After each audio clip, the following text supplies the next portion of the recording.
Hello दोस्तों, आपके अपने यूट्यूब चैनल एसएससी मास्टरी पे एक बार फिर से स्वागत है।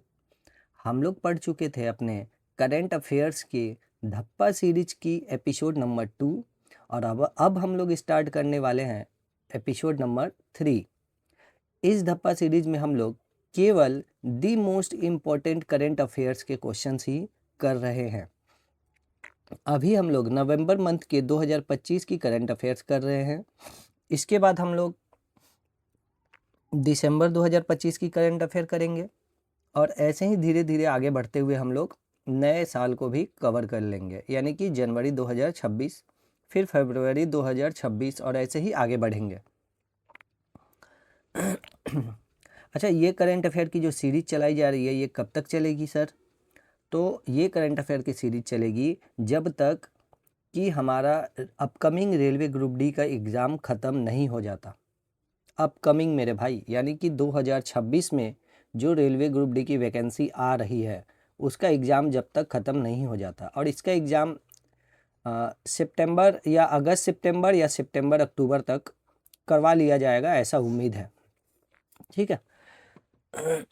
तो तब तक हम लोग करंट अफेयर पढ़ेंगे और भी बहुत सारे चीज़ें हैं जो आपको बतानी है, लेकिन एक स्टूडेंट का समय बहुत कीमती होता है, इसलिए हम लोग बाकी की जो भी इम्पोर्टेंट बातें हैं वो लास्ट में कर लेंगे। पर अभी हम लोग चलेंगे अपने पहले क्वेश्चन पर। ठीक है। अच्छा, पहले क्वेश्चन पर आने से पहले हम बता दें कि अगर ये वीडियो 30 मिनट का हो रहा है तो जितना इम्पोर्टेंट ये 30 मिनट का सारा कंटेंट होगा उतना ही इम्पोर्टेंट लास्ट का 5 मिनट का भी पार्ट होगा। क्यों, ऐसा कैसे? तो भाई, एक टीचर का काम सिर्फ पढ़ाना नहीं है, एक स्टूडेंट को गाइड भी करना है।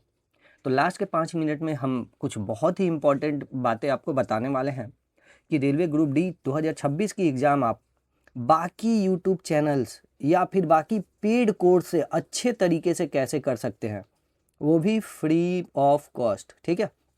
और ये जो हम बोल रहे हैं ना फ्री ऑफ कॉस्ट, ये सच में फ्री ऑफ कॉस्ट है। और बाकी यूट्यूब चैनल से बेहतर क्यों है ये जानने के लिए आप प्लीज़, मेरा हम्बल रिक्वेस्ट है, लास्ट का 5 मिनट ज़रूर ध्यान से सुने। ठीक है। क्योंकि अभी आपको ऐसा ना लगे कि आपका टाइम वेस्ट किया जा रहा है, इसलिए अभी हम लोग फर्स्ट क्वेश्चन पे शिफ्ट करते हैं।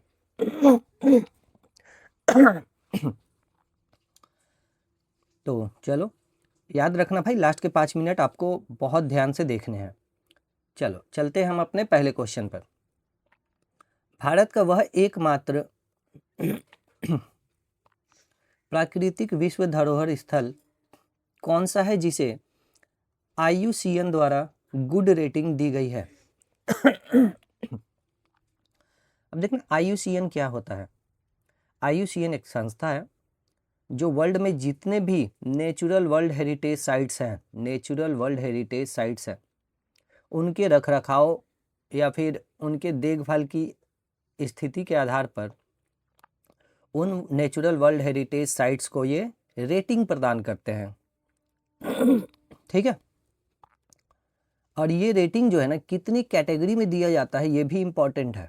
ये आपसे पूछ सकता है कि ये रेटिंग कितनी कैटेगरी में दी गई है, ठीक है, या फिर कितने टाइप में दी गई है। तो IUCN द्वारा ये रेटिंग 4 कैटेगरी या फिर 4 टाइप में दी गई है। पहली कैटेगरी कौन है? अगर किसी वर्ल्ड हेरिटेज साइट की नेचुरल वर्ल्ड हेरिटेज साइट्स की कंजर्वेशन स्थिति अच्छी है तो इसे गुड की कैटेगरी में रखा गया है। और अगर किसी वर्ल्ड हेरिटेज साइट्स की कंजर्वेशन स्थिति ठीक है पर सुधारों की ज़रूरत है तो ऐसे वर्ल्ड हेरिटेज साइट्स को गुड विथ सम कंसर्न की कैटेगरी में रखा गया है। तो ये हो गए 2 कैटेगरी। और अगर किसी नेचुरल वर्ल्ड हेरिटेज साइट पर कई सारी प्रॉब्लम्स है और सुधारों की बहुत ज़रूरत है तो उसे सिग्निफिकेंट कंसर्न की कैटेगरी पे रखा गया है। और अगर किसी वर्ल्ड हेरिटेज साइट की स्थिति बहुत ख़राब है और तुरंत सुधार की ज़रूरत है तो उसे क्रिटिकल की कैटेगरी में रखा गया है। तो इस तरीके से 4 तरह के कैटेगरी में नेचुरल वर्ल्ड हेरिटेज साइट्स को बांटा गया है। ये 4 कैटेगरी कौन सी है? पहली है गुड, दूसरी है गुड विथ सम कंसर्न, तीसरी है सिग्निफिकेंट कंसर्न और चौथी है क्रिटिकल। ठीक है, अब देखना ये IUCN जो है उसने भारत में केवल एकमात्र प्राकृतिक विश्व धरोहर स्थल को ही गुड की रेटिंग दी है। यानी कि बाकी के जितने भी प्राकृतिक विश्व धरोहर स्थल जो भारत में है उनकी स्थिति उतनी अच्छी नहीं है जितनी इस एकमात्र विश्व धरोहर स्थल की है। ठीक है, तो ये कौन सा प्राकृतिक विश्व धरोहर स्थल है जिसे गुड की कैटेगरी में रखा गया है? यह है कंचनजंगा नेशनल पार्क। आप इमेज में बहुत अच्छे से देख रहे होंगे कंचनजंगा नेशनल पार्क। ठीक है, तो ये एकमात्र विश्व धरोहर स्थल है जो भारत में है और इसे गुड की कैटेगरी में रखा गया है। ठीक है, चलो इस क्वेश्चन से रिलेटेड कुछ पॉइंट्स और है जो बहुत इंपॉर्टेंट है, वो पढ़ लेते हैं। कंचनजंगा नेशनल पार्क जो था या फिर जो है उसका नाम कंचनजंगा क्यों रखा गया है? तो कंचनजंगा नेशनल पार्क का नाम कंचनजंगा माउंटेन रेंज जो है ना, माउंटेन रीजन जो है, क्षेत्र जो है, उसी के नाम पर रखा गया है। यानी सिंपल सी भाषा में अगर कहें तो कंचनजंगा माउंटेन यानी कंचनजंगा एक पर्वत भी है और उसी वो पर्वत जहाँ पे है ना उसी क्षेत्र में ये पार्क पड़ता है। इसीलिए उस पार्क का नाम इस पर्वत के नाम पर, इस चोटी के नाम पर रख दिया गया है। तो उस पार्क का नाम क्या है? अगर माउंटेन का नाम कंचनजंगा माउंटेन है तो पार्क का नाम कंचनजंगा नेशनल पार्क है। ठीक है, अच्छा ये माउंटेन जो है कंचनजंगा माउंटेन जो है वो दुनिया की तीसरी सबसे ऊंची चोटी है। ये मतलब दुनिया की तीसरी सबसे ऊंचा पहाड़ या पर्वत बोल सकते हो सिंपल भाषा में। पहली कौन है? तो पहली आप सबको पता होगा, 1 नंबर पे आती है वर्ल्ड की सबसे ऊंची चोटी, वो है माउंट एवरेस्ट। ठीक है, माउंट एवरेस्ट। दूसरी कौन सी है? वर्ल्ड में, पूरी वर्ल्ड की हम लिस्ट बता रहे हैं। दूसरी है K2। K2 भी एक पर्वत की चोटी है जो सबसे ऊंची है, वर्ल्ड में 2 नंबर पे आती है। इसका दूसरा नाम भी है Godwin Austin 2। Godwin Austin, K2 बोलो या गॉडविन अस्टिन बोल दो। ठीक है, K2 या गॉडविन अस्टिन आपको बुक में मिल जाएगा। और तीसरा जो है सबसे ऊंचा है वो है कंचनजंगा माउंटेन। ये आपको क्वेश्चन में ही, हमारे क्वेश्चन में दिख रहा है। ठीक है, अब एक सबसे इम्पॉर्टेंट चीज़ जो है जहाँ पे स्टूडेंट को कंफ्यूज किया जाता है एग्जाम में, ये 2 ऑप्शन आपको मिलेंगे, एक K2 मिलेगा और एक कंचनजंगा, ये मिल जाएगा। ठीक है, ये कंचनजंगा मिल जाएगा। ये 2 ऑप्शन में कंफ्यूज कहाँ किया जाता है? आपसे पूछा जाएगा कि भारत की सबसे ऊंची चोटी कौन सी है, और दूसरा पूछा जाता है कि भारत में सबसे ऊंची चोटी कौन सी है, मतलब कि सबसे ऊंची पर्वत। एक पूछा जाएगा भारत की वर्ड से और एक पूछा जाएगा भारत में लगा करके ऐसे। ठीक है, अब बोलोगे दोनों तो आंसर सेम ही है, दोनों तो यही पूछ रहा है कि कौन सा ऊंचा है सबसे चोटी भारत का। नहीं, दोनों सेम नहीं है। एक्चुअली क्या हुआ है ना, इंडिया का कुछ एरिया जो है ना पाकिस्तान ने कब्जा करके रखा है। ठीक है, अब क्यों हुआ है, कैसे हुआ है, ये सारी चीज़ें आपको जानने की ज़रूरत नहीं है।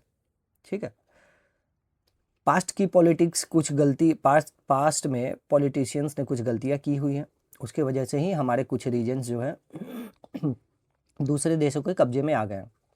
तो पाकिस्तान ने ना कुछ क्षेत्र जो है ना कब्जा करके रखा है, हमारे देश का कुछ क्षेत्र है वो, तो उस क्षेत्र को हम लोग बोलते हैं पाक अधिकृत कश्मीर, POK। समझ रहे हो, POK। और इसी POK में ना ये जो हमारा क्षेत्र है जिस पर पाक ने अपना अधिकार जमा रखा है, इसी POK में पड़ता है K2 माउंटेन। ठीक है, K2 या गॉडविन अस्टिन। तो देखो ये क्षेत्र तो हमारा है, ये भारत का क्षेत्र है ना, पर अभी पाकिस्तान ने कब्जा करके रखा है, तो खुश हो लेने दो जितने दिन तक वो खुश हो ले रहा है। ठीक है, लेकिन जो भारत का है वो तो भारत का ही रहेगा। उसी तरीके से कंचनजंगा जो है ना ये प्रॉपर भारत में पड़ता है, यानी कि ये जिस रीजन में पड़ता है वो क्षेत्र भारत में ही है। ये कहाँ पड़ता है देख लो, लोकेशन यहाँ पे लिख रखा है। कंचनजंगा माउंटेन जो है या फिर कंचनजंगा नेशनल पार्क जो है वो कहाँ है, सिक्किम, इंडिया में। ठीक है, तो इसीलिए यहाँ पे पूछा जाता है, देखो ये भारत में है पर ये K2 जो है ना वो भारत में अभी नहीं है।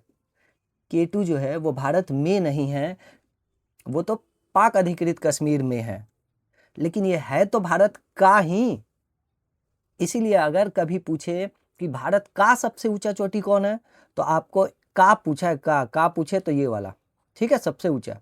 क्योंकि देखो तीनों में ये तो 2 नंबर पे आ रहा है ना सबसे हाइट में, और ये 3 नंबर पे आ रहा है। तो अगर पूछे इन दोनों में सबसे ऊंचा कौन है, तो आप क्या बताओगे, आप गॉडविन ऑस्टिन बताओगे, K2 बताओगे। यानी भारत का सबसे ऊंचा यही है K2, और उसके बाद आता है कंचनजंगा। तो ये इसको में बोल दिया जाता है, भारत में। ठीक है, तो याद रखना ये सारे कन्फ्यूजन नहीं होने चाहिए। चलो अगले पॉइंट पे आते हैं। भारत की first mixed world heritage site कौन है, कंचनजंगा नेशनल पार्क है। भारत की first mixed world heritage site Kanchenjunga national park है, और अभी तक ये आखिरी भी है।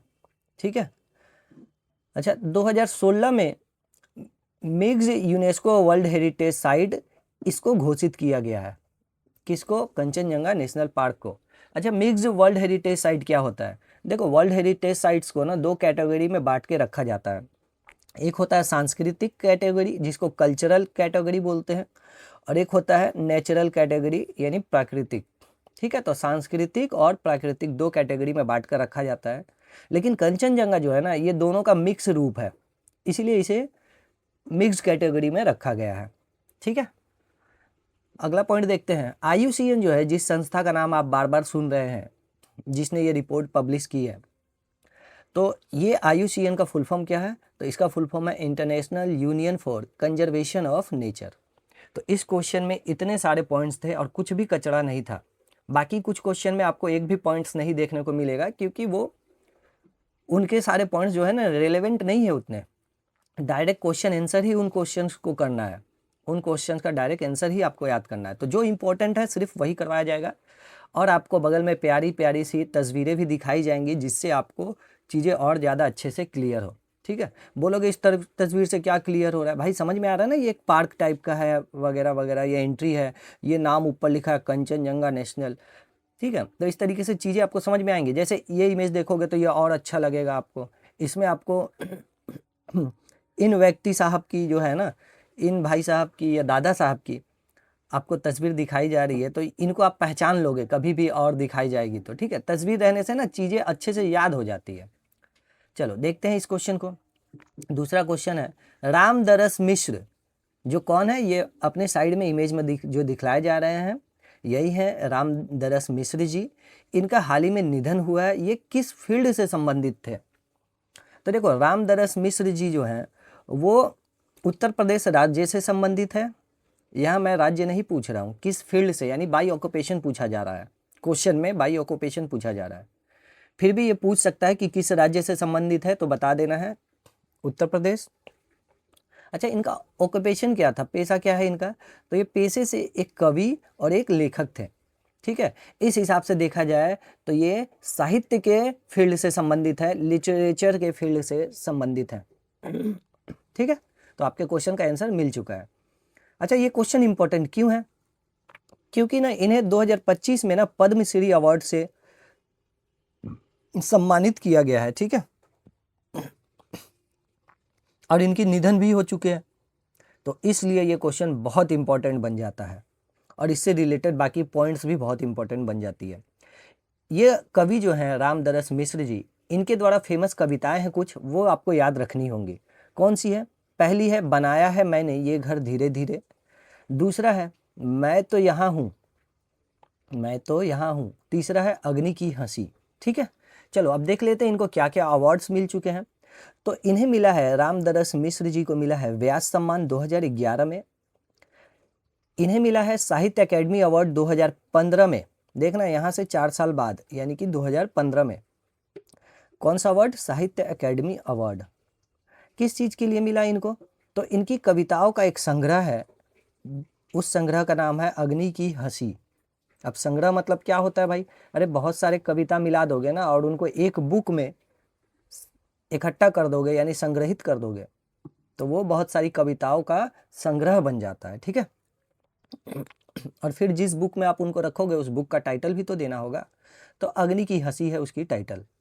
तो बहुत सारे कविताओं के संग्रह अग्नि की हंसी के लिए इन्हें साहित्य अकेडमी अवार्ड 2015 से सम्मानित किया गया है, ठीक है। चलो अब 2015 से आगे बढ़ते हैं तो इन्हें मिला है सरस्वती सम्मान 2021 में। कितने साल बाद ये दिख रहा है आपको? 15 से 6 साल बाद, ठीक है। 2021 में इन्हें मिला है सरस्वती सम्मान। किस कविता के लिए? कविता मैं तो यहाँ हूँ के लिए। आपको ये कविता आपको इमेज में भी दिख रही होगी, ये देखिए यहाँ पे, मैं तो यहाँ हूँ। इसी काव्य के लिए, कविता के लिए इन्हें सरस्वती सम्मान 2021 में मिला। अब आप ध्यान दिए होंगे कि ऐसे मैं क्यों कर रहा हूँ, 2011 से डायरेक्ट 4 साल ऐसे क्यों मैं बोल रहा हूँ, फिर 15 से 6 साल बाद 2021 ऐसे क्यों बोल रहा हूँ, डायरेक्ट 2011, 2015, 2021 ऐसे क्यों नहीं याद कर रहा? क्योंकि भाई ऐसे जब करते हो ना आप, सब चीज़ें ध्यान में रख के एक एक पॉइंट ध्यान देते हो कि 11 से 4 साल बाद 15 में मिला, फिर 15 से 6 साल बाद, तो ये चीज़ें ज़्यादा देर तक याद रहती हैं आपको, ठीक है। चलो करते हैं अपना अगला क्वेश्चन। 2025 एशियाई युवा खेलों की पदक तालिका में भारत की रैंक क्या है? तो देखो एशिया में ना सबसे बड़ा जो गेम होता है वो होता है एशियन गेम्स। उसमें यूथ वर्ड नहीं लगा रहेगा, ठीक है, ध्यान देना मैंने क्या बोला, एशियन गेम्स। यहाँ पे लिखा भी होगा, देखो यहाँ पे एशिया में, ये देखो एशिया में एशियन गेम्स के बाद सबसे बड़ा आयोजन एशियन यूथ गेम को माना जाता है। इसे का मतलब क्या है यहाँ पे? इसे का मतलब इस क्वेश्चन से है, यानी कि एशियन यूथ गेम्स। तो एशिया में सबसे बड़ा गेम कौन सा है? Asian games. और इसके बाद सबसे बड़ा गेम कौन सा माना जाता है? Asian youth games.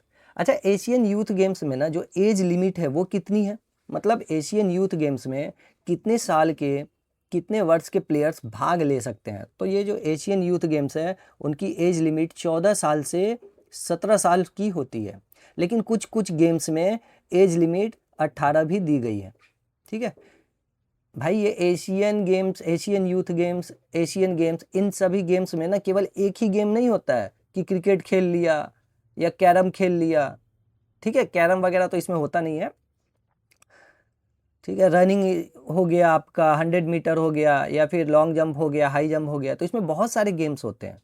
तो हर गेम की क्राइटेरिया अलग अलग है।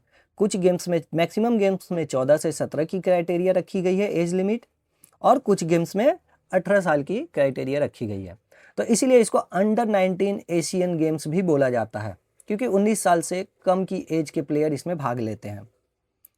अंडर 19 एशियन गेम्स, इसका मतलब ही है, इसका मतलब क्या है? एशियन यूथ गेम्स, ठीक है। अंडर 19 का मतलब यूथ हो गया। चलो आगे आते हैं अपने क्वेश्चन में। तो एशियाई युवा खेलों की पदक तालिका में भारत की रैंक क्या है? यानी कि इस गेम्स में भारत ने कौन सा रैंक हासिल किया है? मेडल प्राप्त करने, भारत को जितने मेडल मिले हैं उसके हिसाब से उसका रैंक क्या है? तो उसका रैंक है 6, छठा रैंक हासिल किया है भारत ने। एशियन यूथ गेम्स 2025 जो है ये कहाँ आयोजित किया गया है? तो देखो बहुत इंपॉर्टेंट, बहरीन में आयोजित किया गया था इस साल, ठीक है।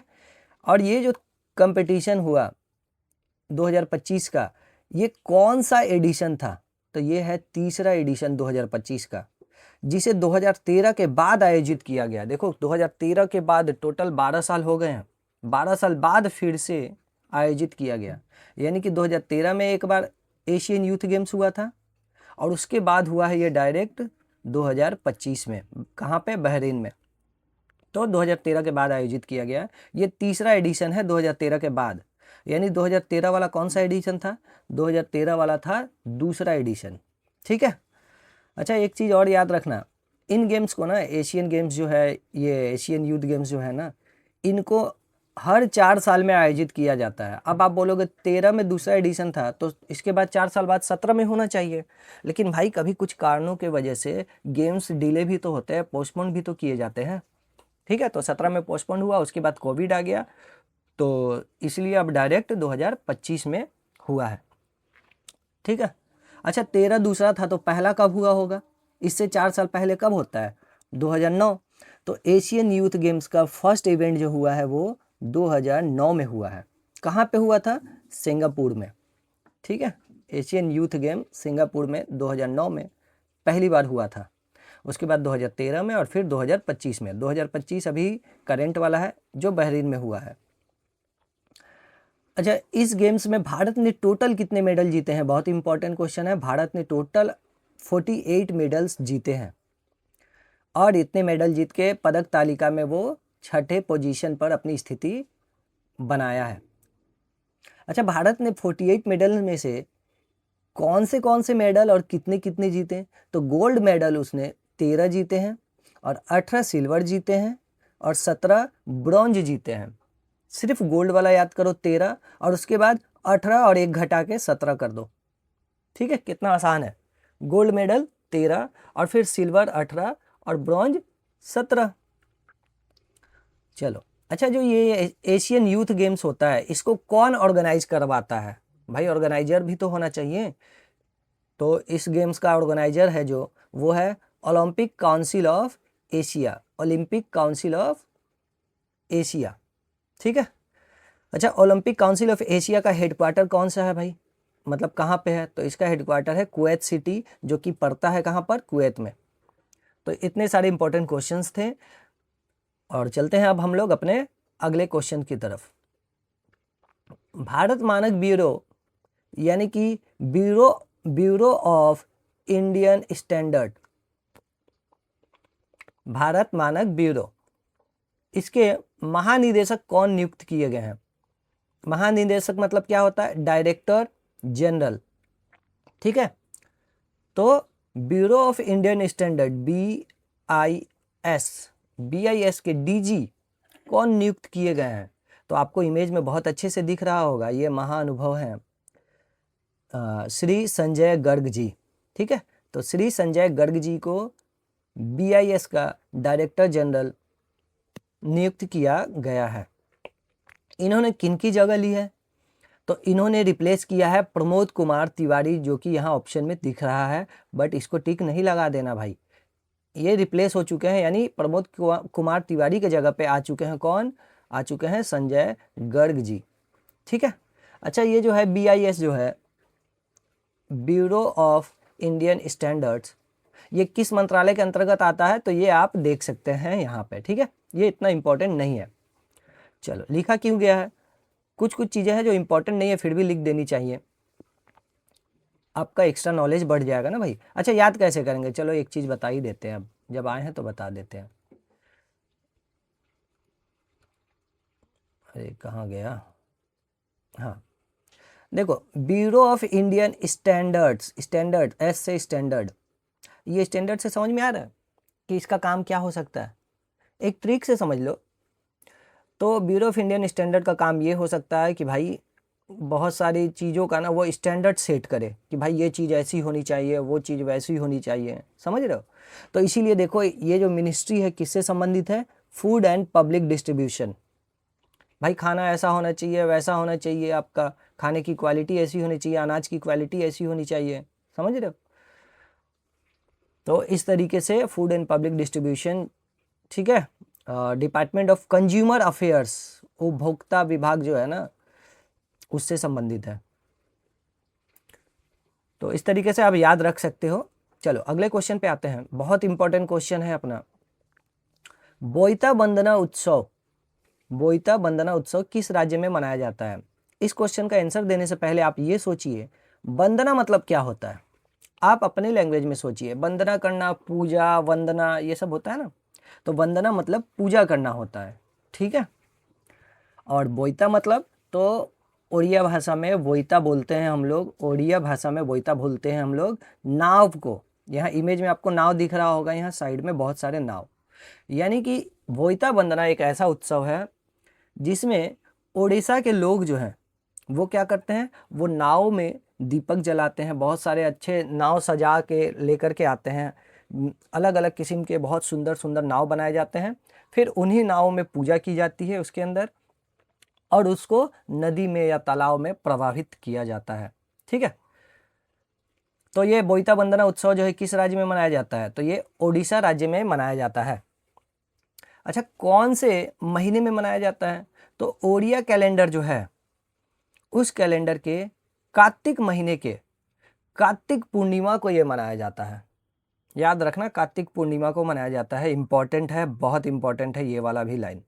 ठीक है, ये अगला लाइन जो मैंने बता दिया है, बोईता बंदना में बोईता का मतलब पुराने समय में यूज होने वाले नाव से है, मैंने बताया भाई, और बंदना का मतलब है पूजा करना। ठीक है, दोनों मैंने बता दिया है।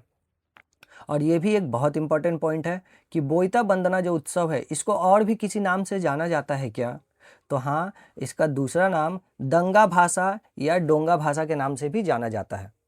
तो अगर आपसे पूछे कि डोंगा भाषा उत्सव कहाँ होता है, तो आप बोलेंगे ओडिशा में, क्योंकि ये तो बोईता बंदना ही है। चलो अगले क्वेश्चन पे आते हैं। रोमारी डोंडुआ वेटलैंड एक वेटलैंड है। ठीक है, रोमारी डोंडुआ वेटलैंड, वेटलैंड किसको बोलते हैं, आर्द्र भूमि को वेटलैंड बोलते हैं। ठीक है, अब आर्द्र भूमि क्या होता है भाई, ऐसी भूमि जहाँ पे नमी ज़्यादा हो, ठीक है, पानी हो, थोड़ा कीचड़ टाइप का रहता है ना, कीचड़ टाइप का। ऐसा क्यों, क्योंकि वो जो आर्द्र भूमि होती है ना, वहाँ पानी रहता है। ठीक है, वहाँ पे बहुत सारे जीव जो है ना वास करते हैं, निवास करते हैं, बहुत सारे पक्षी आते हैं, पानी पीते हैं, रहते हैं वहाँ पे। ठीक है, बहुत सारे जानवर रहते हैं, तो ऐसे जगह को बोलते हैं वेटलैंड। तो एक वेटलैंड है इंडिया में, रोमारी डोंडुआ वेटलैंड। अब इस वेटलैंड को ना रामसर साइट की टैग मिलने के लिए मांग की जा रही है कि भाई इसको रामसर साइट घोषित करो। अब रामसर साइट से यहाँ पे एक पॉइंट लास्ट में लिखा गया है, इंडिया में टोटल नवंबर 2025 तक कितने रामसर साइट्स हैं, तो 94 हैं। और ये जो अंतिम का रामसर साइट है, 94वां रामसर साइट, वो कौन सा है, तो ये बिहार के कटिहार जिले में गोगाबिल लेक यानी गोगाबिल झील, ये 94वां रामसर साइट है। अच्छा, भारत का पहला रामसर साइट कौन हो सकता है, तो उड़ीसा का चिल्का लेक, और अपना ये पक्षी विहार जो है ना, केवलादेव नेशनल पार्क जिसको हम लोग बोलते हैं, केवलादेव बर्ड सेंचुरी भी उसको बोल देते हैं, तो वो ये दोनों जो है भारत का पहला रामसर साइट है। तो दो ठो कैसे हो सकता है भाई, एक ही दिन दोनों को घोषित किया गया है रामसर साइट। ठीक है, तो ऑप्शन में कोई भी मिले वो फर्स्ट कहलाएगा, भारत का पहला रामसर साइट कहलाएगा। अच्छा देखो, यहाँ पे ये जो है रोमारी डोंडुआ वेटलैंड को, इसको रामसर साइट घोषित करने की मांग क्यों की जा रही है। देखो यहाँ पे क्या ना, क्या हो रहा है, यहाँ पे सिचुएशन क्या बन रहा है कि रोमारी डोंडुआ वेटलैंड में ना 120 से ज़्यादा पक्षियों की और माइग्रेटेड पक्षियों की, यानी जो घुमंतु पक्षी होते हैं जो दूसरे देशों से घूम घूम कर आते हैं, तो ऐसे पक्षियों की 120 से ज़्यादा जाति है यहाँ पे, जातियाँ। ठीक है, 120 पक्षी नहीं बोल रहे हैं, 120 से ज़्यादा जातियों की पक्षी। अब हर जाति में बहुत सारे पक्षी होते हैं। ठीक है, पक्षियों की भी जातियाँ होती है भाई, जैसे इंसानों की होती है।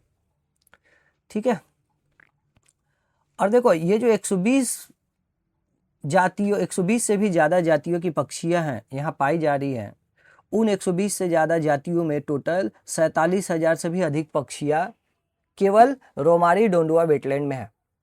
यानी सिंपल से भाषा में बोला जाए तो रोमारी डोंडुआ वेटलैंड जो है वहाँ पर 120 से भी अधिक जातियों के टोटल 47,000 पक्षी यहाँ पर, या फिर इससे भी ज़्यादा पक्षी स्थित हैं अभी, मतलब कि पाए जा रहे हैं।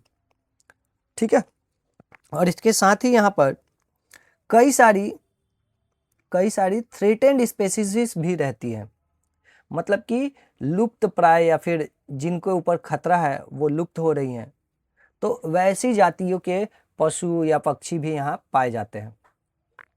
ठीक है, अब देखना यहाँ पे इसको डिमांड क्यों किया जा रहा है कि रामसर साइट बनाया जाए। तो देखो, रामसर साइट बनाने के लिए ना 9 क्राइटेरिया होते हैं, और 9 में से कोई भी एक क्राइटेरिया अगर कोई साइट फॉलो कर लेता है, 9 में से कोई भी एक क्राइटेरिया कोई साइट फॉलो कर लेता है तो उसे रामसर साइट का स्टेटस दे दिया जाता है। अब ये क्राइटेरिया क्या क्या होते हैं तो देख लो, उसमें से कुछ यहाँ लिखा गया है। तो अगर किसी को रामसर साइट का टैग चाहिए तो वो जो जगह होना चाहिए वो कैसा होना चाहिए, वो एक वेटलैंड होना चाहिए। ठीक है, वेटलैंड होना चाहिए। यहाँ यूनिक वेटलैंड बोला गया है। यूनिक क्यों?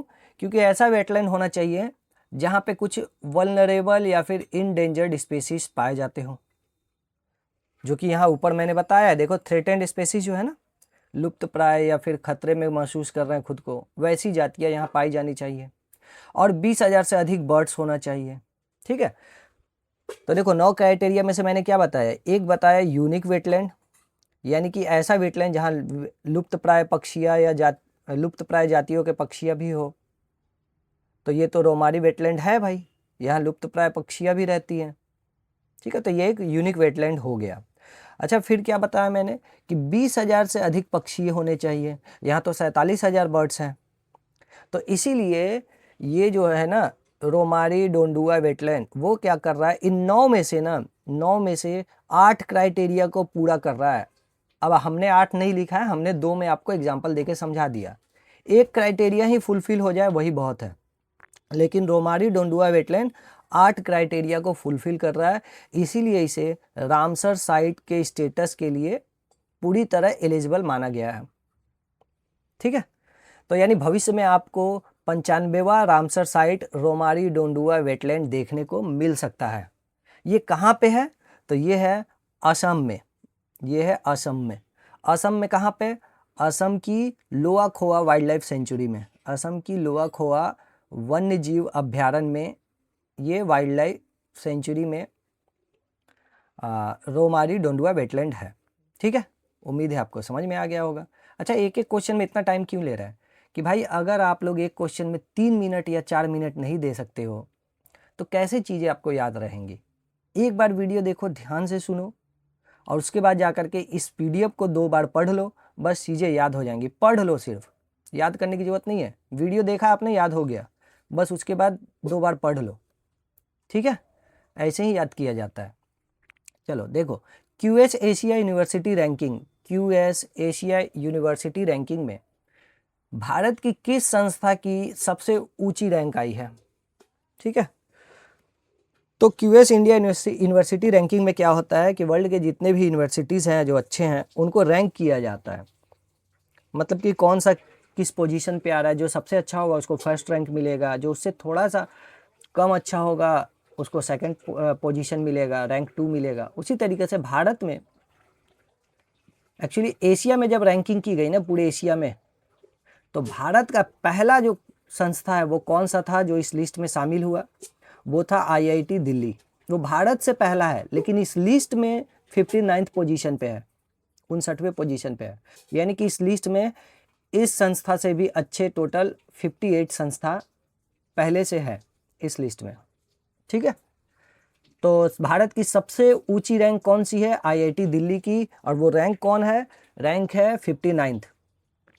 अच्छा, पहले इसकी रैंक क्या थी? पहले इसी IIT दिल्ली की रैंक 44th थी।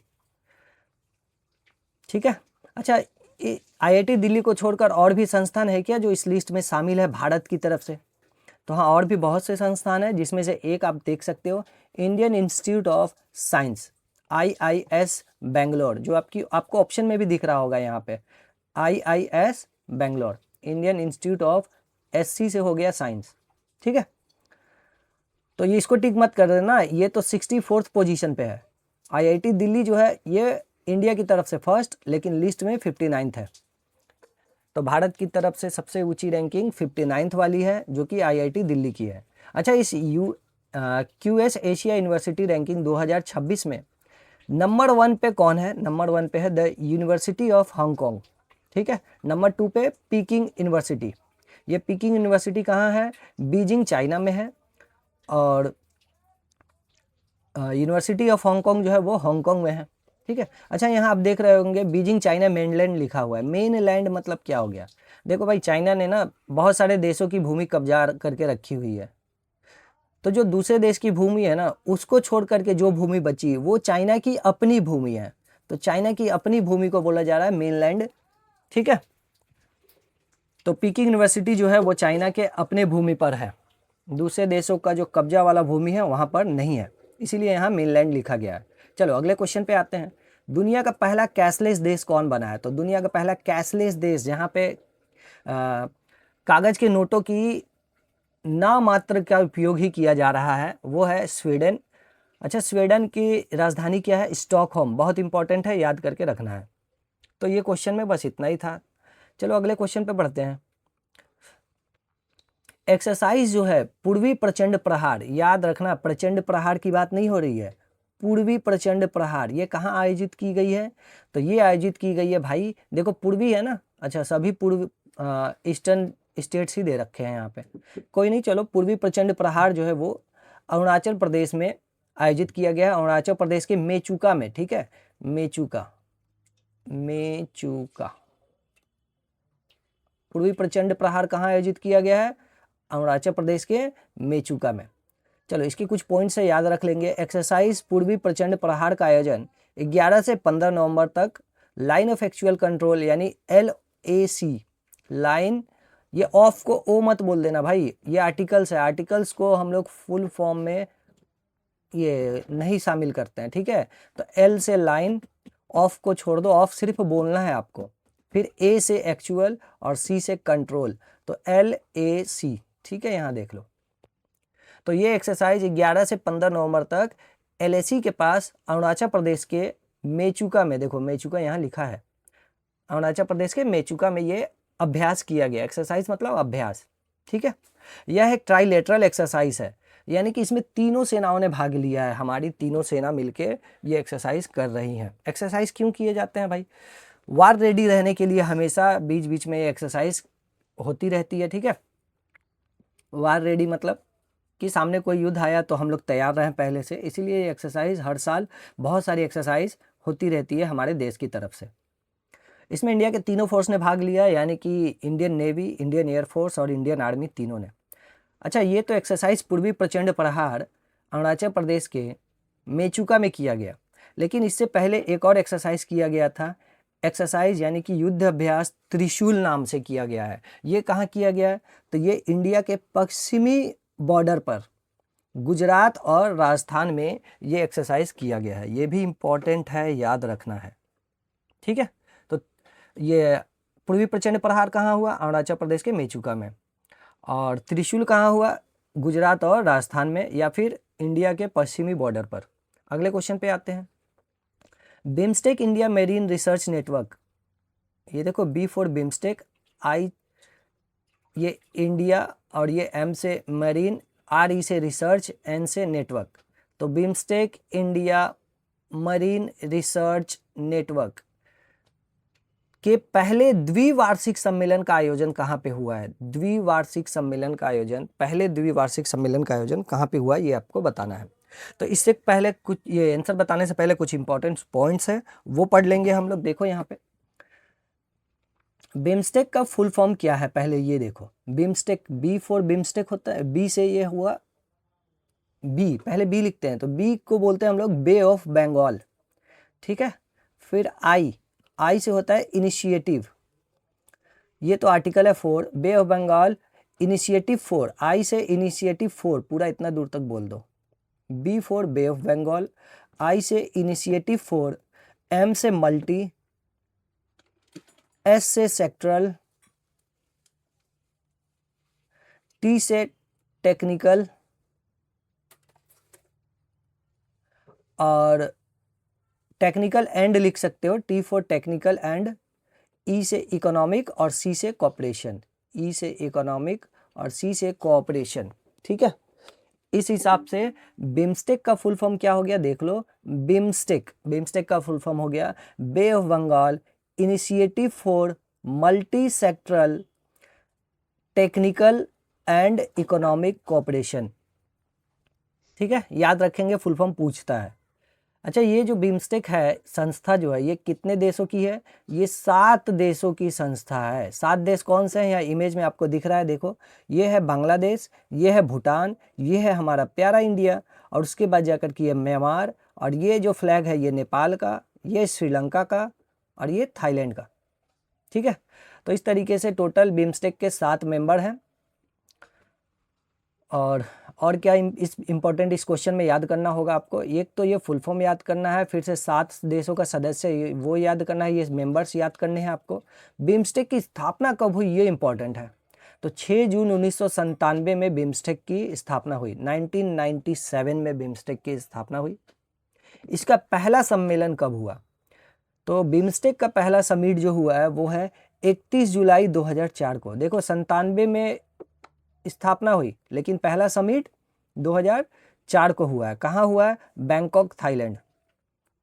अच्छा, छठा समिट जो कि लास्ट समिट है, अंतिम सम्मेलन हुआ है अभी लास्ट वाला, वो छठा समिट है, वो कब आयोजित किया गया, वो अप्रैल 2025 में।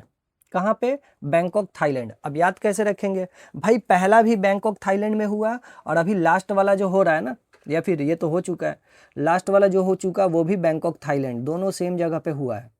तो ये आसान हो गया याद करना, बस डेट्स याद करने होंगे आपको कि स्थापना जो हुआ 6 जून 1997 में, और पहला समिट जो हुआ है वो 2004 में, और अंतिम समिट जो हुआ है 2 से 4 अप्रैल 2025 में। ठीक है। अच्छा, 7वां समिट यानी नेक्स्ट समिट जो होने वाला है वो कहाँ पे होने वाला है, वो बांग्लादेश में होने वाला है। अब आते हैं अपने क्वेश्चन के आंसर पर।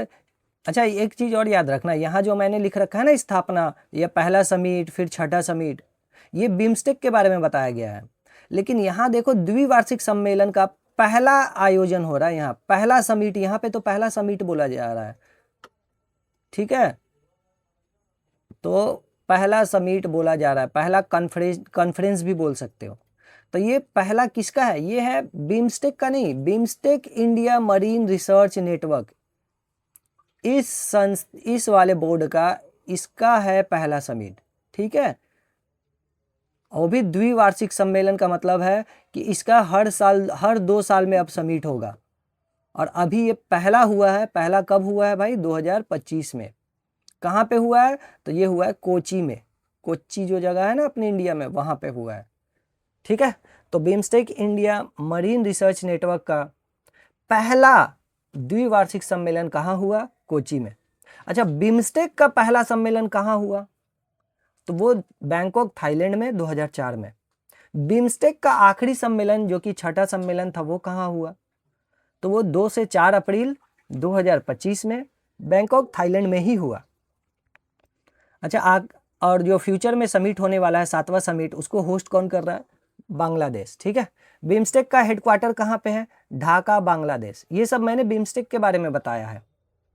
ठीक है, चलो अगले क्वेश्चन पे आते हैं। यूबीएस ग्लोबल वेल्थ रिपोर्ट के अनुसार सबसे ज्यादा करोड़पतियों की सूची में भारत की रैंकिंग क्या है, ये आपको बतानी है। यूबीएस ग्लोबल वेल्थ रिपोर्ट, ये एक रिपोर्ट पेश किया गया है 2025 का, और इसके अनुसार ना जिस देश में सबसे ज़्यादा करोड़पति रहेंगे उसको रैंक 1 मिलेगा, जिसमें थोड़े से कम करोड़पतियों की संख्या है उसको रैंक 2 मिलेगा। इस हिसाब से भारत को कितने रैंक मिले हैं, तो भारत को मिला है रैंक 14, यानी कि रैंक 14। तो यूबीएस ग्लोबल वेल्थ रिपोर्ट 2025 में भारत की रैंक क्या है, भारत की रैंक है 14। ठीक है। अच्छा, भारत में दुनिया की 3.4% पर्सनल वेल्थ है, ये भी याद रखना, सिर्फ रैंक नहीं, ये जो रैंक मिला ना, इस रैंक के हिसाब से भारत में दुनिया का 3.4% पर्सनल वेल्थ है। यानी दुनिया में जितनी भी पर्सनल प्रॉपर्टी है ना सबकी, वो सब अगर मिला दिया जाए तो इंडिया में 3.4% पर्सनल वेल्थ है, वर्ल्ड का 3.4%। यानी कि वर्ल्ड में अगर 100 करोड़ की पर्सनल प्रॉपर्टी है तो इंडिया में कितनी है पर्सनल प्रॉपर्टी लोगों के पास, ये है 3.4%, 100 का 3.4%। यानी अगर ये 100 करोड़ है तो यहाँ 3.4 करोड़ की प्रॉपर्टी इंडिया में है। पर्सनल प्रॉपर्टी की बात कर रहे हैं, गवर्नमेंट वाली सारी मिला के नहीं। ठीक है, चलो अगले क्वेश्चन पे आते हैं।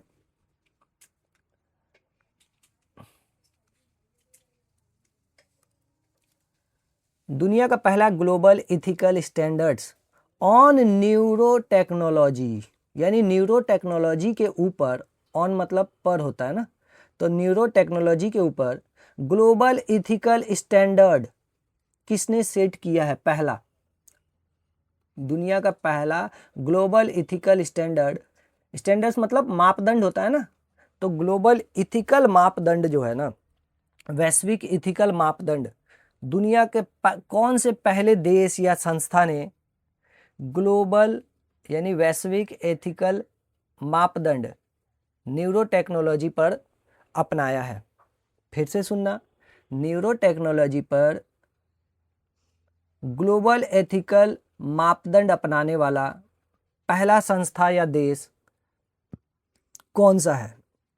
तो न्यूरो टेक्नोलॉजी पर ग्लोबल एथिकल मापदंड अपनाने वाला पहला संस्था है यूनेस्को। ठीक है, यूनेस्को का फुल फॉर्म याद रखना है, इसकी स्थापना कब हुई है याद रखना है, इसलिए ये पॉइंट है जो बहुत इंपॉर्टेंट है यहाँ पे। तो यूनेस्को का फुल फॉर्म होता है United Nations Educational Scientific, United Nations Educational Scientific and Cultural Organization. ठीक है, United Nations Educational Scientific and Cultural Organization. ठीक है, इसकी स्थापना कब हुई? यूनेस्को की स्थापना 16 नवंबर 1945 को हुई है। चलो अब देखो, न्यूरो टेक्नोलॉजी क्या है? ये एक ऐसी तकनीक है ना जो हमारे दिमाग को पढ़ सकती है। न्यूरो टेक्नोलॉजी ये एक ऐसी टेक्नोलॉजी है जो हमारे दिमाग को पढ़ सकती है, यानी किसी इंसान के पास अगर ये टेक्नोलॉजी है तो वो आपके दिमाग को पढ़ सकता है, यानी ये एक बहुत खतरनाक टेक्नोलॉजी है। इससे किसी के भी दिमाग को पढ़ा जा सकता है, किसी के भी दिमाग से मशीन चलवाई जा सकती है, दिमाग से दिमाग में बदलाव किया जा सकता है। तो ये बहुत एक क्रिटिकल या फिर बहुत खतरनाक विषय बन जाता है, क्योंकि ये दिमाग से रिलेटेड है ना अपने। तो किसी के भी हाथ में जाएगा अगर ये टेक्नोलॉजी, तो इसका मिसबिहेव ना हो, तो इसीलिए न्यूरो टेक्नोलॉजी के ऊपर कुछ स्टैंडर्ड सेट किए गए हैं कि भाई इसमें ऐसे ऐसे काम होने चाहिए, इससे ज़्यादा कोई रिसर्च नहीं हो या फिर ख़तरनाक चीज़ें ना हो जो भी। ठीक है, तो न्यूरो टेक्नोलॉजी के ऊपर कुछ स्टैंडर्ड यानी मापदंड किसने बनाए? यूनेस्को ने बनाए। चलो अगले क्वेश्चन को देखेंगे। जर्मन वॉच एक संस्था है और जर्मन वॉच द्वारा जारी global climate risk index, German watch द्वारा ग्लोबल क्लाइमेट रिस्क इंडेक्स जारी किया गया है, देखना यहाँ पे 2026 का। ठीक है, इसमें दीर्घकालिक सूचकांक में, ये वर्ड इंपॉर्टेंट है, दीर्घकालिक सूचकांक में भारत की रैंक, यानी कि लॉन्ग टर्म इंडेक्स में, लॉन्ग टर्म में भारत की रैंक क्या है ये पूछा है। लॉन्ग टर्म में याद रखना, तो लॉन्ग टर्म में भारत की रैंक है 9th।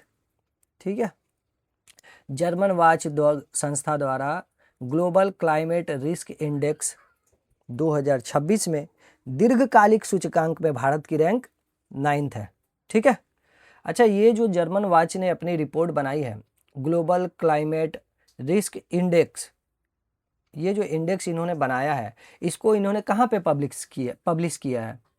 तो इन्होंने ग्लोबल क्लाइमेट रिस्क इंडेक्स जो बनाया, ग्लोबल क्लाइमेट रिस्क इंडेक्स जो बनाया या फिर क्लाइमेट रिस्क इंडेक्स जो बनाया इन्होंने, उसको इन्होंने United nation climate conference, United nation climate conference जिसको COP30 भी बोलते हैं हम लोग।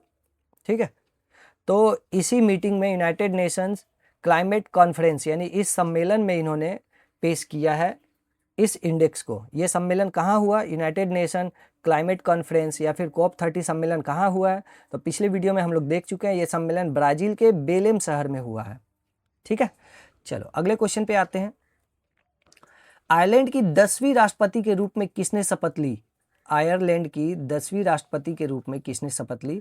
तो इमेज में आपको अच्छे से दिख रहा होगा, यहाँ दोनों साइड लेफ्ट राइट में 2 इमेज हैं, बट अपना आंसर है ये राइट वाला, यानी कि कैथरीन कॉनोली। ठीक है, कैथरीन कॉनोली। तो कैथरीन, इनका पूरा नाम यहाँ पे लिखा हुआ है, देखो, कैथरीन मार्टिना कॉनोली। इन्होंने आयरलैंड के 10वें राष्ट्रपति के रूप में शपथ ली है। ये जो महिला आपको यहाँ पे स्क्रीन में दिख रही हैं, ये लेफ्ट साइड में दिख रही हैं जो, ये कौन है? ये आपका होमवर्क रहेगा। ये कौन है इनके बारे में बताना। हिंट के लिए आपको मैं बता दूं, तंजानिया की प्रेसिडेंट है। ठीक है, तंजानिया की ये प्रेसिडेंट है, अभी न्यूली इलेक्ट हुई हैं फिर से दोबारा, और इनको प्रेसिडेंट इलेक्शंस में ना रिकॉर्ड ब्रेकिंग वोट्स मिले हैं, 98% वोट्स इनको मिले हैं।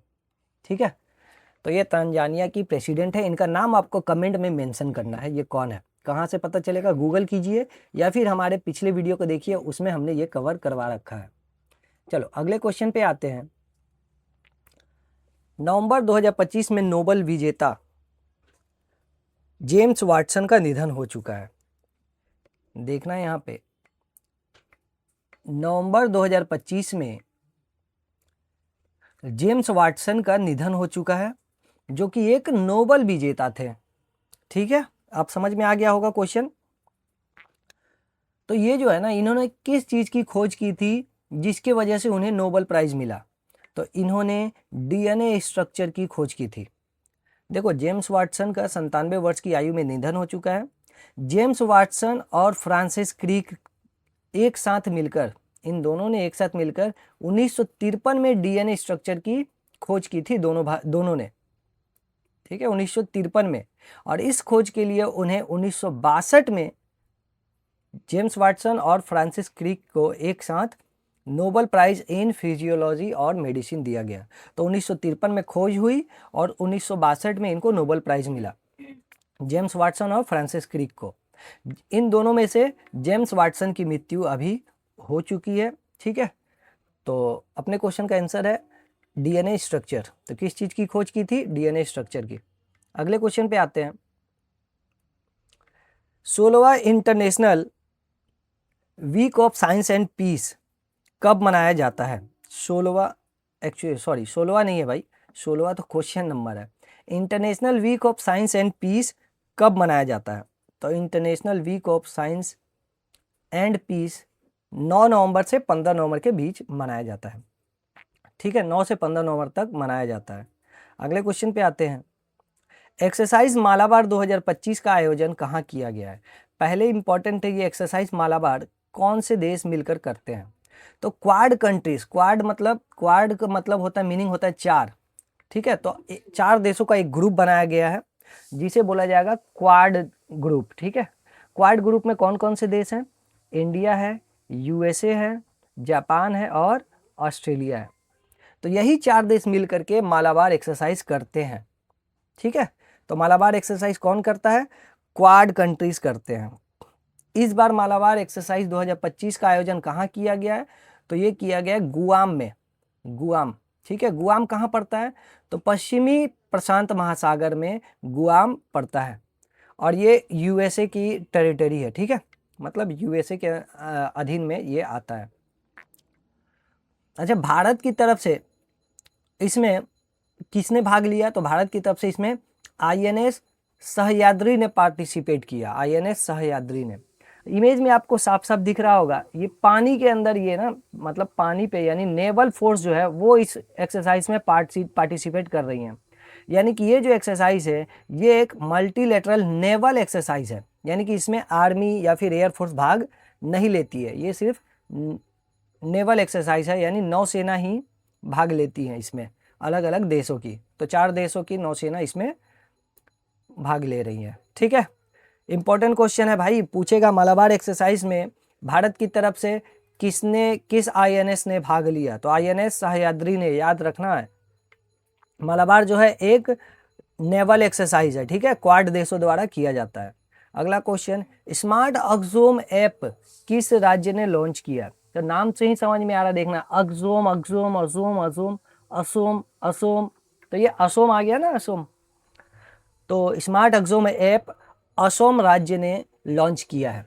ठीक है, अच्छा, असम राज्य की कौन से डिपार्टमेंट द्वारा लॉन्च किया गया? तो Assam state disaster management authority के द्वारा यह ऐप डेवलप किया गया, यानी बनाया गया है। Assam state disaster management authority के द्वारा यह ऐप डेवलप किया गया है। नाम में ही समझ में आ रहा है, डिजास्टर मैनेजमेंट अथॉरिटी ने इस ऐप को बनाया या डेवलप किया है, विकसित किया है। तो ज़रूर यह ऐप जो है ना, वो डिजास्टर से संबंधित न्यूज़ हमें पहले ही दे देता होगा। डिजास्टर्स जो होते हैं ना, नेचुरल डिजास्टर, जैसे भूकंप हुआ, बाढ़ हुआ, ठीक है, अर्थक्वेक हो गया, बाढ़ हो गया, तो इन सब की जानकारी, आंधी तूफान, इन सब की जानकारी ये ऐप असम वासियों को दे देगा पहले से ही। चलो अगले क्वेश्चन पे आते हैं। वेदेश्वरन राजा रमन जिनका 92 वर्ष की आयु में निधन हो चुका है, वे किस क्षेत्र से संबंधित है? तो भाई विद्येश्वरन राजा रमन जो है वो कंप्यूटर साइंस से संबंधित है। इमेज में आपको दिख रहा होगा इनकी तस्वीर, और कंप्यूटर साइंस के पितामह, इनको पितामह के नाम से जाना जाता है। कंप्यूटर साइंस के पितामह भारत में, याद रखना, भारत में कंप्यूटर साइंस के पितामह विद्येश्वरन राजा रमन को माना जाता है। ठीक है, इनकी उस अपने ज़माने की लिखी हुई जो बुक्स है ना कंप्यूटर के ऊपर, वो अभी भी पढ़ी जाती है। इतने अच्छी बुक्स है वो सारी, तो इसीलिए इन्हें कंप्यूटर साइंस का पितामह कहा जाता है। इनकी मृत्यु हो चुकी है 92 वर्ष की आयु में। और इनको कौन कौन से अवार्ड मिले हैं? तो शांति स्वरूप भटनागर प्राइज 1976 में मिला है इन्हें, और पद्म भूषण 1998 में मिला है, 1998 में। याद रखेंगे, शांति स्वरूप भटनागर प्राइज 1976 में और पद्म भूषण 1998 में। अगले क्वेश्चन पे आते हैं। विनबैक सैन्य अभ्यास का छठा संस्करण भारत और किस देश के मध्य हुआ? तो देखो विनबैक्स ये दिख रहा है ना, वी से वियतनाम और IN से इंडिया हो जाता है, तो वियतनाम और इंडिया के बीच ही ये वाली नाम से एक्सरसाइज होती है। विनबैक्स एक्सरसाइज सिर्फ भारत और वियतनाम के बीच होती है। ठीक है, नाम में ही छिपा हुआ है। मालाबार वाली कहाँ होती है? तो वो क्वाड देशों के बीच होती है। ठीक है, चलो तो यहाँ पे आ जाएगा भाई भारत और वियतनाम, ये छठा एक्सरसाइज था। आते हैं अगले क्वेश्चन पे। अच्छा 20 क्वेश्चन हो चुके हैं ना, तो ये रहा हमारे करंट अफेयर सीरीज की एपिसोड नंबर 3 का टोटल 20 क्वेश्चन। और इसके बाद मैंने बोला था कि भाई 5 मिनट मेरे को लास्ट में देना, आपको कुछ बताना है। तो जो भी सीरियस एस्पिरेंट यहाँ तक अंत तक हमसे जुड़े हुए हैं, उनसे मैंने 5 मिनट मांगा है। तो उनसे मैं पूछना चाहता हूँ बस ये कि आपने ये कंटेंट देखा, ये लास्ट तक आप मेरे साथ जुड़े हुए हैं, तो आपने ये कंटेंट देखा, इसमें मैंने किस तरीके से पढ़ाया है। 20 क्वेश्चन ही हम लोग किए हैं 1 घंटे में, 1 घंटे हो चुके हैं अभी लगभग, लेकिन 20 क्वेश्चन। तो आप ये मत सोचिए कि 1 घंटे में सिर्फ 20 क्वेश्चन हुए हैं। आप ये सोचिए कि आपने हर क्वेश्चन के साथ 3 मिनट स्पेंड किया। समझ रहे आप? 3 मिनट। इससे क्या हुआ कि ये सारे क्वेश्चन ना लगभग आपको याद हो चुके हैं। अगर आपको बिलीव नहीं हो रहा है तो आप एक काम कीजिए, फिर से 2 बार इस PDF को, ये जो मैंने पढ़ाया इसके PDF को बस 2 बार आप पढ़ लीजिए, याद मत कीजिए, पढ़ लीजिए। और उसके बाद तीसरी बार इस PDF के आंसर्स को आप ढक करके खुद से आंसर देने का कोशिश कीजिए। देखिए आपको चीज़ें याद हो जा रही है कि नहीं। तो ऐसे ही पढ़ा जाता है मेरे भाई। क्वेश्चन के ऊपर टाइम देना पड़ता है, टाइम नहीं दोगे तो चीज़ें याद नहीं होंगी ज़्यादा समय के लिए। अब जल्दी जल्दी रटने लगोगे ना, तुरंत भूल जाओगे। पेशेंस के साथ, धैर्य के साथ इसको पढ़ो। समझ रहे हो? कोई भी चीज़ पढ़ रहे हो ना, एकदम आराम से पढ़ो, हड़बड़ाओ मत। हड़बड़ी में गड़बड़ी हो जाएगा, जल्दी के चक्कर में बहुत लेट हो जाएगा। ठीक है, तो कंटेंट आपको कैसा लगा? आप कभी किसी ने अगर पेड क्लास लिया होगा तो उनको भी अपने पेड क्लास में ना शायद ऐसा कंटेंट ना मिले। ठीक है, कि यहाँ इमेजेस भी दिखाई जा रही है, क्वेश्चंस भी आ रहे हैं और उसके ऑप्शंस भी आ रहे हैं, साथ में बहुत सारे इंपॉर्टेंट पॉइंट्स भी आ रहे हैं। अच्छा, एक सबसे ये बात मेरे को अच्छी नहीं लगती है, एक बात है, जैसे कि टीचर्स क्या करते हैं ना, स्टूडेंट्स को जब पढ़ाते हैं ना, तो एक क्वेश्चन दे दिया और उसके नीचे ना उसी एक क्वेश्चन में इतने सारे पॉइंट्स बता देंगे ना कि वो सारे एग्ज़ाम रेलेवेंट होते नहीं हैं।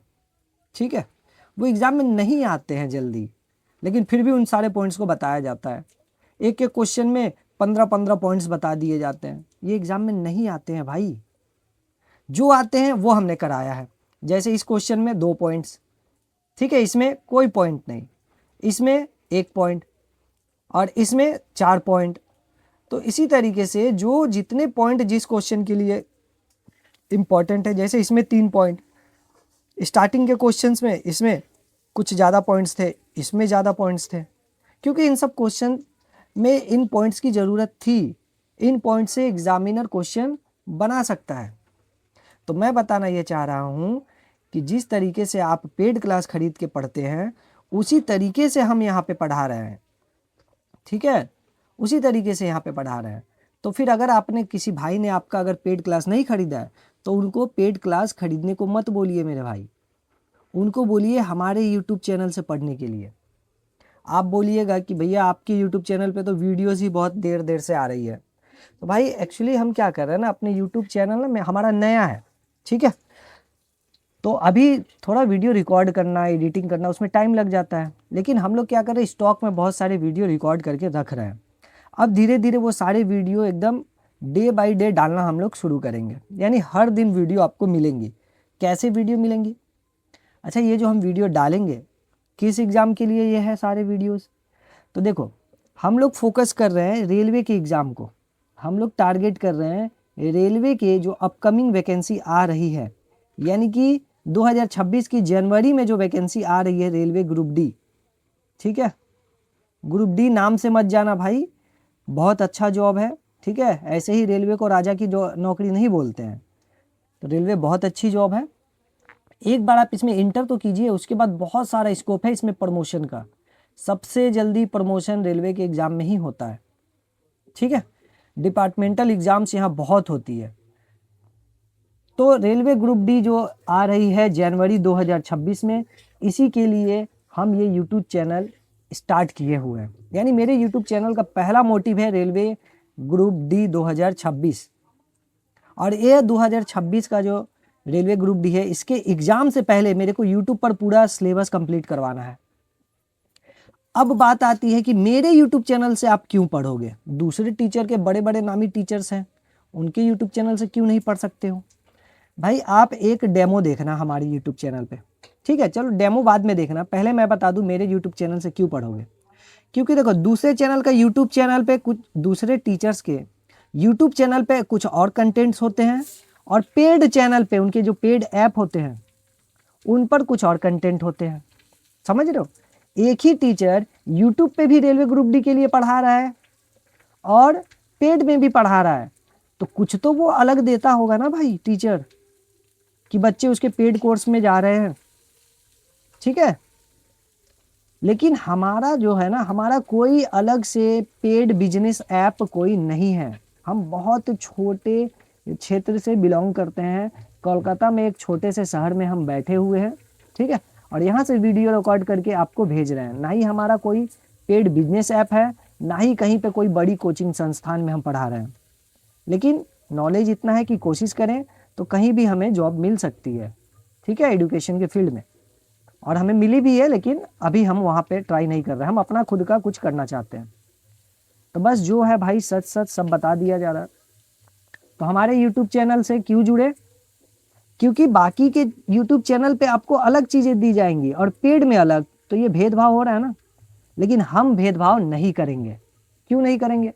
कारण ही नहीं है कुछ भेदभाव करने का मेरे भाई, क्योंकि हमारे पास कोई पेड बिजनेस ऐप ही नहीं है, हम किसी बड़े संस्थान से ही नहीं जुड़े हुए हैं। तो यानी जो है अपना बस यूट्यूब है, और यूट्यूब पर पढ़ने वाले हमारे गरीब भाई दोस्त और गरीब एस्पिरेंट्स जो छात्र हैं वो है हमारे साथ, और हमारा कुछ नहीं है, ठीक है।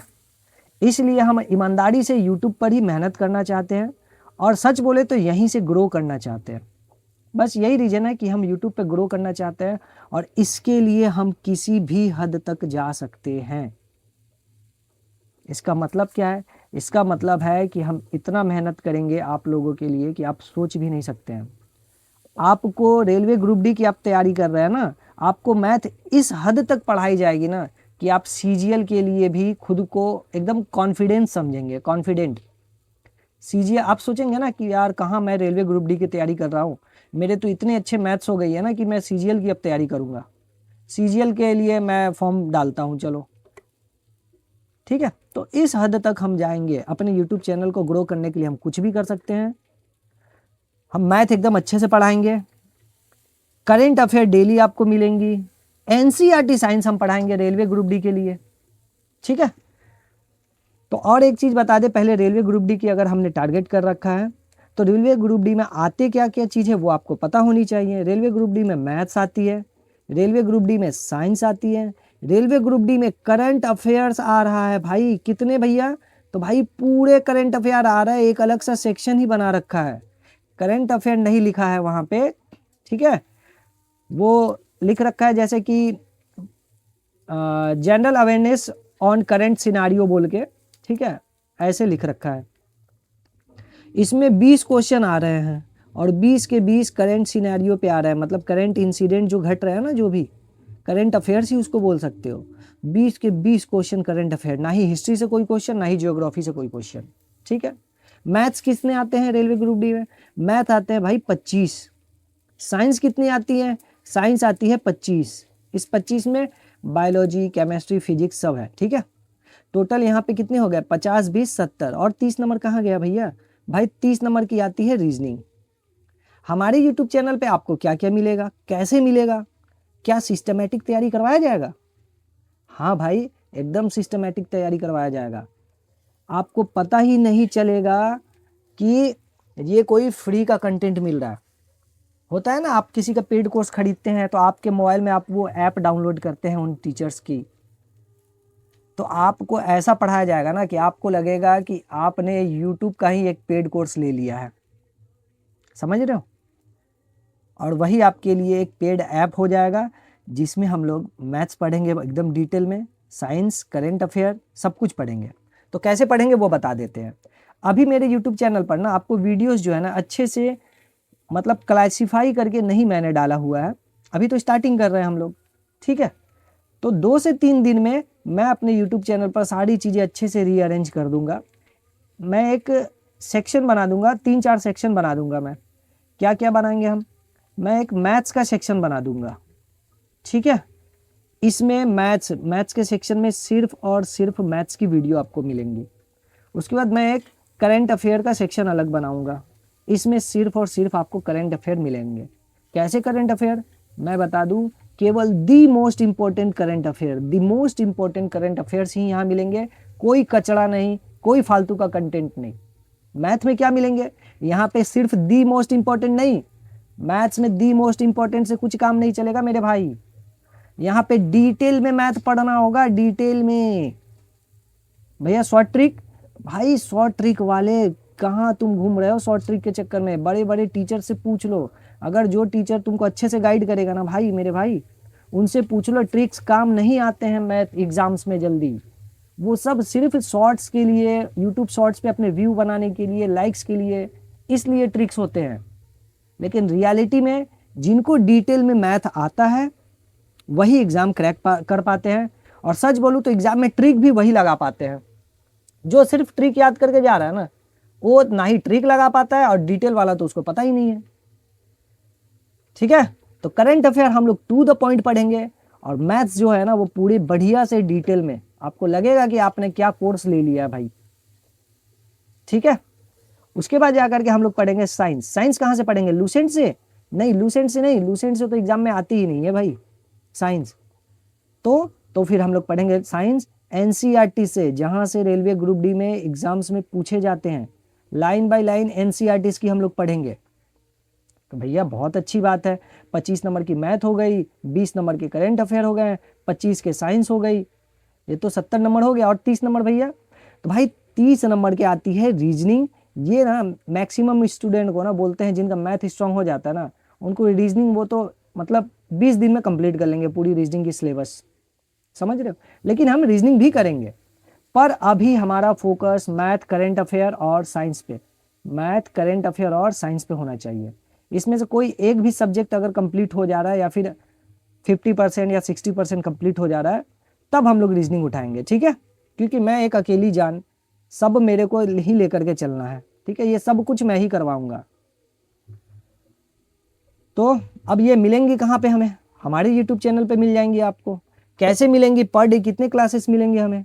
तो देखो मैथ्स की आपको ना जिस तरीके से पेड क्लासेस होती है ना, या फिर ऑफलाइन क्लास किसी गली में, छोटे शहर में आप लोग अपने भैया के पास पढ़ते होगे, देखते होगे 2 घंटे की क्लास वो लोग लेते हैं भैया लोग, ठीक है। तो उसी तरीके से एकदम 2 घंटे की प्रॉपर मैथ की वीडियो आपको मिलेंगी। कितने वीडियो मिलेंगे पर वीक? पर वीक कम से कम 4 वीडियो आपको मिलेंगे। 4 वीडियो तुमको हफ्ते में मिल जाएंगे मैथ्स की। अच्छा, करंट अफेयर की कितनी वीडियो मिलेंगी? 4 वीडियो मिलेंगी करंट अफेयर्स की हफ्ते में। और फिर जाकर के 3 वीडियो मिलेंगे साइंस के हफ्ते में, ठीक है। कितना हमारे पास टाइम है? हमारे पास 6 से 7 महीने या फिर 5 से 6 महीने, 6 महीने मान लो, 6 महीने टाइम है, 6 महीने में इस तरीके से पढ़ेंगे हो जाएगा भाई। डेली 4 वीडियो मैथ्स की, डेली 4 वीडियो करेंट अफेयर्स की, डेली नहीं भाई, वीकली 4 वीडियो मैथ्स की, वीकली 4 वीडियो करंट अफेयर्स की, वीकली 3 वीडियो साइंस की, ये सब मिलेंगे ना तो आपका 6 महीना में आराम से सिलेबस कंप्लीट हो जाएगा मेरे भाई, ठीक है। और कोशिश करेंगे हम, ये 4 वीडियो हम बोल रहे हैं लेकिन रियलिटी ये है ना कि हम जितना बोलते हैं उससे ज़्यादा कर देते हैं, ठीक है। अब देखो हम यूट्यूब पे पढ़ा रहे हैं तो ऐसा नहीं है ना कि हम ऑफलाइन नहीं पढ़ाते हैं, हम एक अपने मोहल्ले में ऑफलाइन भी पढ़ाते हैं, छोटा सा अपना एरिया है वहीं पे ऑफलाइन भी पढ़ाते हैं। तो वो बच्चे भी हमारे यूट्यूब से जुड़े हुए हैं, उनको भी फ़ायदा मिल जाएगा। और वो जानते हैं भाई हम इतना पढ़ाते हैं ना ऑफलाइन में कि वो खुद बोलते हैं कि भैया अब छुट्टी दे दीजिए। मतलब कि अभी ठंड का समय चल रहा है ना तो बैठे बैठे उनके पैर जाम हो जाते हैं, घुटने जाम हो जाते हैं। जब वो उठते हैं ना बैठ के तो फिर जा कर के होता है उनके पैर में दर्द शुरू, ठीक है। तो जितने घंटे वो बैठे रहते हैं उतने घंटे मैं खड़ा रहता हूँ और फ्लोर पे खड़े रहते हैं, ठंड लगती है पैर में, ठीक है। तो इस तरीके से हम पढ़ाते हैं। वो संघर्ष कर रहा है बैठ करके, मैं संघर्ष कर रहा हूँ खड़े होकर के। तो जो संघर्ष करेगा उसकी नैया पार हो जाएगी। तो भैया ये अब मिलना कब से शुरू होगा? आज है मेरे भाई, तारीख है आज 8। तो आज आप लोग जा करके देखिए, डेमो में नंबर सिस्टम के 2 वीडियो डाल चुके हैं हम। अभी थोड़ी देर बाद आपको वो रीअरेंज करके हम मैथ्स के सेक्शन बना देते हैं। करंट अफेयर जो हम लोग डाल रहे हैं यहीं से कंटिन्यू रहेगा, करंट अफेयर का भी सेक्शन बना देते हैं। साइंस में हम सिर्फ 1 वीडियो डाल चुके हैं अभी तक, वो भी हम साइंस का भी सेक्शन बना देते हैं और इसके बाद से ही हम लोग सब कुछ कंटिन्यू करेंगे, ठीक है भाई। बहुत डिटेल में हम पढ़ाते हैं। अगर पढ़ लिए ना और प्रॉपर नोट्स बना लिए ना तो तुम्हारी नैया पार हो जाएगी। अब आपके मन में एक और डाउट आएगा कि भैया ऑनलाइन क्लास तो हम दूसरे टीचर का भी लेते हैं, लेकिन उसके बाद क्या होता है ना, 10 दिन पढ़ते हैं, 20 दिन पढ़ते हैं, फिर वो ऑनलाइन क्लास अपने पॉकेट में ही पड़ा रह जाता है मोबाइल में। फिर जब खोलते हैं, जैसे ही ऑनलाइन क्लास में लॉगिन करते हैं फिर से, तो पता चलता है एक्सपायरी डेट आ गया। लेकिन ऑफलाइन क्लास में ऐसा नहीं होता है। हमको अच्छा लगता है ऑफलाइन में, क्योंकि डेली जाना है, भैया से डेली वेट करना है, टीचर से डेली मिलना है, तो वहाँ पे एक पुश मिलता है पढ़ने के लिए, एक धक्का मिलता है। तो भाई इसका भी इंतजाम हमने कर दिया है। ऐसा नहीं है कि आप हमारे यूट्यूब चैनल से जुड़े हैं तो हमारी मुलाकात नहीं हो पाएगी। आप कहीं भी हैं हमारी मुलाकात होगी। आपको ये पुश मिलता रहे, ये धक्का मिलता रहे, उसके लिए हमने एक टेलीग्राम चैनल बना रखा है, ठीक है। यहाँ आपको क्या करना है, इस टेलीग्राम चैनल को सब्सक्राइब कर लेना है और यहाँ से जुड़ जाना है। इससे कैसे मेरे को पुश मिलेगा भैया? भाई आप जो भी चीज़ पढ़ रहे हो वीडियो से हमारी, उसकी प्रॉपर आपको नोट्स बनाने हैं, प्रॉपर नोट्स बनाने हैं। साइंस पढ़ रहे हो, साइंस का अलग से कॉपी रखो। बायोलॉजी पढ़ रहे हो, बायोलॉजी का अलग कॉपी रखो। फिजिक्स पढ़ना शुरू करोगे तो फिजिक्स के लिए अलग कॉपी, केमिस्ट्री के लिए अलग कॉपी, ऐसे साइंस पढ़ते हैं। मैथ्स के लिए भैया एक अलग से कॉपी ले ले? नहीं मेरे भाई, मैथ्स के लिए अलग कॉपी नहीं, एक कॉपी से मैथ्स नहीं होगा। मैथ्स के लिए कैसे करते हैं देखो हम बताते हैं।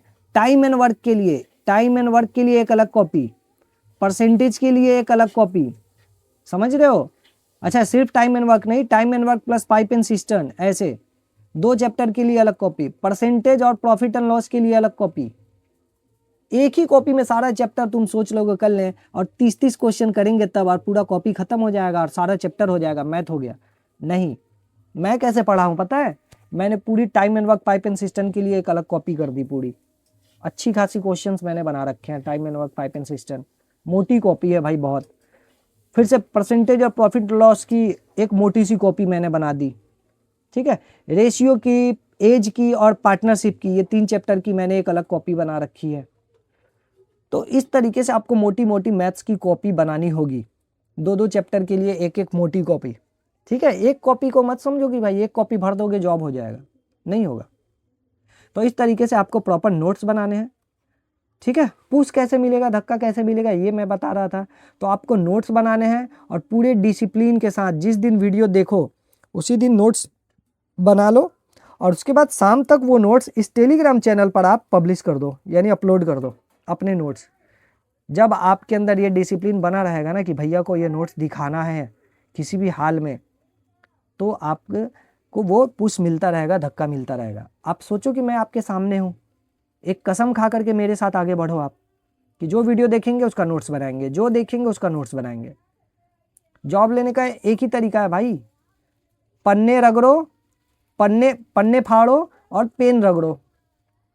इतनी पन्ने पे इतनी स्याही लिख दो ना, इतनी स्याही चला दो ना कि पूरी मोटी मोटी जो कॉपियां है ना ग्रंथ बन के खत्म हो जाए पूरी। तो जितना ज़्यादा लिखोगे, जितना ज़्यादा नोट्स बनाओगे उतना आपके लिए अच्छा है, ठीक है।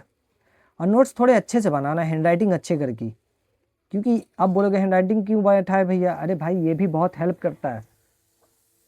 सब चीज़ें, जितनी चीज़ें आप अच्छी करने की कोशिश करोगे ना उतना आपके लिए अच्छा होगा। तो यही बताना था। टेलीग्राम चैनल से जुड़ जाए। और अगर आपको लगता है कि भाई हमारे कंटेंट अच्छे नहीं हैं तो अभी आप जा करके हमारे वीडियोस देख लीजिए, ठीक है। बहुत डिटेल में पढ़ाया गया, नंबर सिस्टम मैथ्स का देख लीजिएगा, फिर से आप साइंस के लिए डाइजेस्टिव सिस्टम स्टार्ट किया गया वो देख लीजिए, करंट अफेयर आपने देख ही लिया है तो डेमो यहाँ से मिल जाएगा। आपको किसी भी पेड क्लास की खरीदने की ज़रूरत नहीं है। अब इससे ज़्यादा क्या ही बोले। किस तरीके से पढ़ना है मैंने बता दिया है, वीकली आपको क्या क्या चीज़ें मिलेंगी वो मैंने बता दिया है, ठीक है। टेलीग्राम चैनल ज्वाइन कर लो, इस पर आप अपने नोट्स पब्लिश करते रहो, ठीक है। होमवर्क के तौर पर यहाँ पे आप अपना होमवर्क मेरे से चेक करवाओ। अच्छा भैया आप टेलीग्राम चैनल पे आप हैं, हाँ भाई हम भी हैं, मैंने चैनल बनाया, मैं भी हूँ। और पर्सनली किसी को कोई डाउट होता है ना तो उसका रिप्लाई भी मैं करूँगा। मैं अपने चैनल को ग्रो करने के लिए कुछ भी किसी भी हद तक जाऊँगा। भाई हम आपके भला कर रहे हैं तो आप भी मेरे बारे में सोचो, ठीक है। आप भला करोगे तो भगवान आपकी भला करेंगे। तो और कुछ नहीं भाई, इमोशनल होकर के बोल रहे हैं कि चैनल को सब्सक्राइब करना, वीडियो अच्छे लगे तो कमेंट करना, और बाकी दोस्तों को भी रेफ़र करना, जो गरीब भाई है उनको भी रेफ़र करना, ठीक है। एक बार डेमो देखो जाके नंबर सिस्टम का। तो सिस्टमेटिक तैयारी यहाँ से हम लोग कर लेंगे, बता दिया मैंने सब कुछ। टेलीग्राम चैनल से जुड़ो, बाकी सब कुछ आपको टेलीग्राम पे बता दिया जाएगा कैसे क्या होगा, ठीक है। चलो रखते हैं और मिलते हैं अपने अगले वीडियो में। और अभी मैं जा करके अपने यूट्यूब चैनल पर सारी चीज़ें ठीक से रीअरेंज कर देता हूँ, सेक्शन वाइज सब कुछ बना देता हूँ, एक प्लेलिस्ट, ठीक है। चलो थैंक यू, मिलते हैं अगले वीडियो में।